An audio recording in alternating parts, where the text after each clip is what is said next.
How's everybody doing? Welcome back to another episode of The Banker Next Door. I am your host, Dr. Joe Berquist.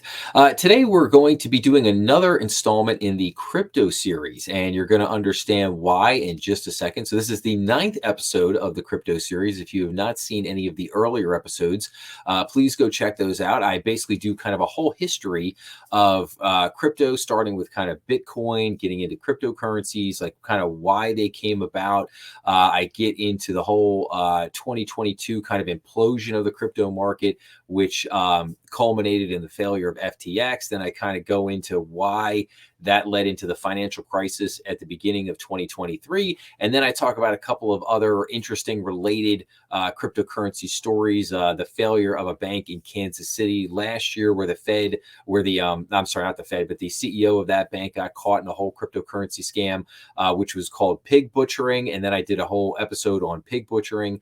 So if you're not really sure what that stuff is, like I said, go check out those other episodes.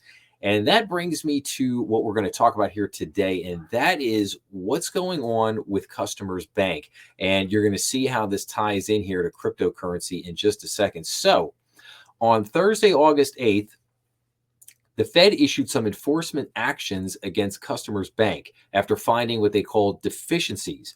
They might be saying like, okay, well, what deficiencies? Well, let's take a look here. So the Federal Reserve Board issued an enforcement action with Rest Redding, PA-based Customers Bank Corp. with unit Customers Bank after identifying significant deficiencies in the bank's risk management practices and compliance with anti-money laundering laws, rules and regulations issued by the Office of Foreign Assets Control of the U.S. Treasury Department. The deficiencies were found during the Federal Reserve Bank of Philadelphia's most recent examinations and inspections of the company and the bank. Since then, Customers Bank Corp. And its subsidiary have taken measures to address the deficiencies in the Bank Secrecy Act anti-money laundering compliance program, according to a written agreement dated August 5th. Per the agreement, the boards of Customer Bank Corp. And Customers Bank are required to submit a plan to strengthen oversight of the compliance of the company and or the bank with BSA AML requirements and Office of Foreign Asset Controls OFAC regulations. The boards are also required to submit written progress reports. Now, here's where the big thing comes in at you, because we're sitting here going, okay, well, what's this all about? Why does this come about? Also, Customers Bank Corp. And Customers Bank must submit a plan to improve risk management practices connected with their digital asset strategy. Customers Bank Corp.'s business strategy involves offering banking services to digital asset customers, i.e. cryptocurrencies, and the company operates an instant payments platform that lets commercial clients make tokenized payments over a distributed ledger, in other words, blockchain technology system to other commercial clients of the bank, the Fed noted in the agreement. This agreement requires Customer Bank to submit a revised BSA AML compliance and customer due diligence program, also known, that could also be known as EDD, Enhanced Due Diligence, KYC, Know Your Customer. What's the other one? CIP, Customer Identification Program. And then, as well as written plan to enhance its compliance with the OFAC regulations, the bank must also submit a revised program to ensure its identification and timely, accurate, and complete reporting of known and suspected violations of law or suspicious transactions to law enforcement and supervisory authorities. Under the agreement, Customers Bank must tap an independent third party that will review the bank's transaction monitoring activity from March 1st, 2023 to August 31st, 2023. The review will determine whether suspicious activity involved high-risk customers or transactions was properly identified and reported. Effective immediately, Customers Bank Corp. And Customers Bank are required to provide the Philadelphia Fed with a written notice 30 days before engaging in any new strategic initiative, product, service, or relationship with third parties related to their digital asset strategy, forming a new subsidiary or restructuring existing subsidiaries, and creating, testing, or launching a new intrabank or interbank instant payments platform or network apart from the existing Customers Bank instant token network. Customers Bank Corp. did not immediately respond to S&P Global Market Intelligence for comment. So this order effectively puts them in the box. And we're going to see here in a minute how this basically affected their stock, how this could affect their profits moving forward. So this in effect is kind of like if a bank were to fail like a CRA examination. So if a bank fails a CRA examination, a lot of times they might be prevented from opening new branches, from opening a loan production office, from expanding beyond their current footprint. If they had new branches that were already in the pipeline that they were maybe under construction, they were about to work on, they couldn't open that. If they want to, create new products or go into new areas, new geographic areas, like they wouldn't be allowed to do that. And this is kind of a very similar thing that has happened here. But I want to key in on these dates for a second, because this is very important. So to add some context to the story. So they're looking for an independent third party. I'd be curious to see what kind of independent third party, because you're gonna have to have somebody who knows something about cryptocurrency, tokenization, blockchain technology, how cryptocurrency gets moved around, how it gets transferred, how it gets exchanged. So you're going to have a firm that's got some technical expertise in that. I don't think you're not going to like your standard loan review or audit firm per se to do this. So I'd be kind of interested to see who that third party would be. But anyway, March 1st, 2023. So if we go back, like I said at the beginning, if you go back to the episode I did on the banking crisis, crypto series, I think it's part 4, go back to that, and the whole banking crisis that unfolded in 2023 unfolded when? March of 2023, specifically on the 5th, the 8th, the 10th, and the 12th, and the 18th. Key dates in March of 2023. And so what happened was your 3 main crypto banks in the US, Silvergate Bank, Signature Bank, and Silicon Valley Bank. I know a lot of S's there. All 3 of those banks were your main crypto banks in the US. They all failed within 6 days of each other. And after they failed, basically Customers Bank decided, oh, well, you know what? We're going to go in and we're going to grab that crypto business. And they basically went in and started grabbing this crypto business. And that's why they want to go back to March 1st of 2023, because like, what does it say? They want to review and determine whether suspicious activity involving high-risk customers or transactions was properly identified and reported. So I think a question there is like, did they get tipped? Did the regulators get either tipped off to something here? Maybe somebody, maybe they obviously saw some things that they did not like, and had a lot of questions about. Otherwise, this enforcement action wouldn't have come down. But it's just, like I said, it's just very interesting thing to note here. So, but here we have Customers Bank kind of jumping into the fray, if you will, and trying to jump in and really wanting to, kind of become a much bigger player, if not the player, in kind of the crypto space and the banking industry. But they've decided to do this at a time when regulators are really struggling with a lot of things. They're not comfortable with crypto. In certain respects, they don't like crypto. There's not, they're trying to regulate crypto, specifically stable coins. And so there's this kind of moment. I believe that crypto played a very key role in the failure of those 3 banks in 2023. And you have so you've got a lot of different things happening at the same time here. And I get that maybe Customers Bank saw an opportunity there, but I'm not really sure why you would want to put yourself in, because again, hindsight's always 2020. But I just look back and I saw them doing this, and I kind of thought to myself, that could come back to bite you someday. And unfortunately, it kind of did, or at least it has at the moment.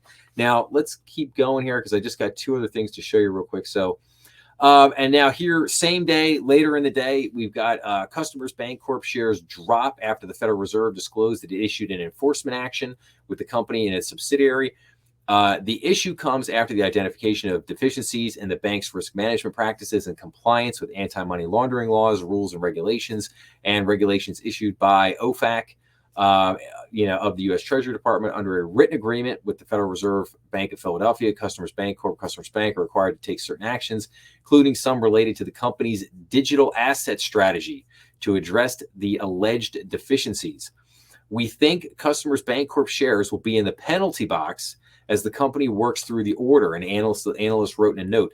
Despite having been de-emphasized, Customer Bancorp's cryptocurrency payments business continues to represent about 15% of the company's deposits and is a significant moneymaker for the bank in the current environment, Schiraldi said.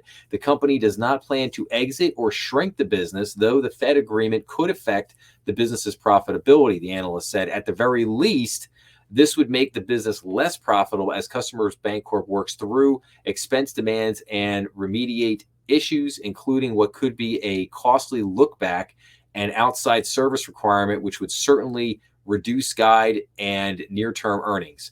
So, and again, let's go back to the other thing for a second here. So, remember, this written agreement that they now have with the Philadelphia Fed basically says that they cannot engage in any new strategic initiative, product, service, or relationship with third parties related to their digital asset strategy, forming a new subsidiary or restructuring existing subsidiaries, and creating, testing, or launching a new intrabank or interbank instant payments platform, whatever.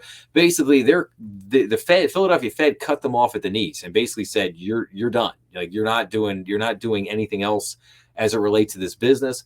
We're going to go back. We're going to do this look back. It's probably going to be very costly for them." And we're going to find out if anything shady happened here or if you serviced any customers that you should not have serviced, i.e., perhaps certain crypto exchanges, or maybe just, like I said, maybe some different shady actors. A lot of people, if you've been following my weekly banking updates for the better part of the last 6 months, you would know, like, I've reported on a lot of like crypto news in terms of penalties that a lot, Gemini, Genesis, Celsius, the cryptocurrency exchange Kraken, some other things, FTX, like a lot of these companies have been penalized and paid a lot of steep penalties on a lot of this stuff. So, and then finally, let's look at another article from Friday, August 16th. And this says customers once again lands on the worst performing bank stock list. So Customers Bank Inc. posted the worst 1 week stock return among U.S. banks between August 7th and August 14th after Federal Reserve announced an enforcement action against the company. The company's stock fell 15.7% during the period, according to S&P Global Market Intelligence. In comparison, the KBW Nasdaq Bank Index rose 3.7%. It was also the second consecutive week in which Customers has been among the 10 worst performing banks. So, and then here we have a chart with the best and the worst performing banks in U.S. stocks between August 7th and August 14th. KeyBank was number one. Customers Bank was at the bottom of the barrel. Meridian Corp was right behind. Not right behind, but was behind Customers with a negative 7.1% return, which was only half of the 15.7% that Customers Bank endured. So, and then it just says here in research notes, sell-side analysts said the August 5th consent order, which the Fed announced August 8th, would fuel investor concerns about the company. Raymond James analyst Stephen Moss wrote that the announcement was likely to increase profitability hurdles for the company's digital asset business, which is the focus of the consent order. The consent order confirms fears of regulatory discomfort, like what I just said. Regulators are not comfortable with this, with the digital asset sector. Hovde Group analyst David Bishop wrote in a note, "We believe this news likely acts as an overhang on the shares despite the valuation for the near to intermediate term, given the multitude of unknowns that emanate from this disclosure," Bishop wrote. Customer stock price decline was more than double the decline of the second worst performing bank, Meridian Corp. Like I said, and then it just goes in talking about best performers. So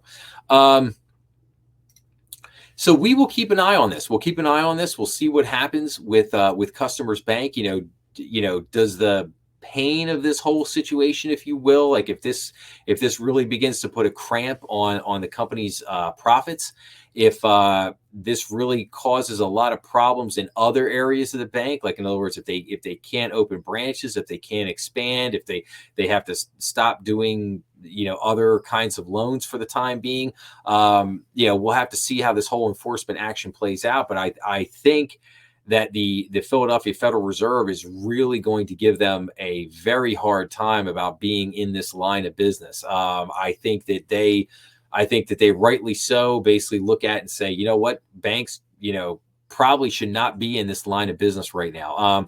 This really falls into in a similar but unsimilar way, like kind of like cannabis. There's a lot of banks that are dealing with cannabis in different way, shape, and form, but it gets into a very gray area because marijuana is still illegal at the federal level, and you have to get a bank has to get FDIC insurance. You lose your FDIC insurance, you're done. You got major problems. So I would say that most banks out there do not want to risk losing FDIC insurance or just risk getting on the wrong side of regulators or just invoking the ire of regulators, so to speak. So, they're just not going to dabble in those waters. And I think the same thing goes here with cryptocurrency, with, tokenization, cryptocurrency, whether you're dealing with, Bitcoin, Ethereum, or whether you're dealing with stable coins or whatever the case may be. It's just that the feds have a lot of questions about this business. There's a lot of things with regulation and such up in the air right now, and there's just a lot of gray area here. And when regulators are not certain about something, they don't tend to react very favorably about it. So like I said, I just wanted to point this out. I thought, again, another interesting case of a bank, in this case, Customers Bank, that's gotten involved in cryptocurrency, and yet here we see kind of the more fallout, more ramifications from that. And but like I said, I'll continue to keep an eye on the story and see what happens and update you guys as we go on. And like I said before, if you haven't had a chance to check out any of the first 8 episodes of the crypto series, please do so, because you might find some interesting things in there. But if you like this episode, please make sure to like, share, and subscribe, as that always helps the channel. Please remember, we're on YouTube, Rumble, and all major podcast platforms. And I will see everybody again real soon. Thanks a lot.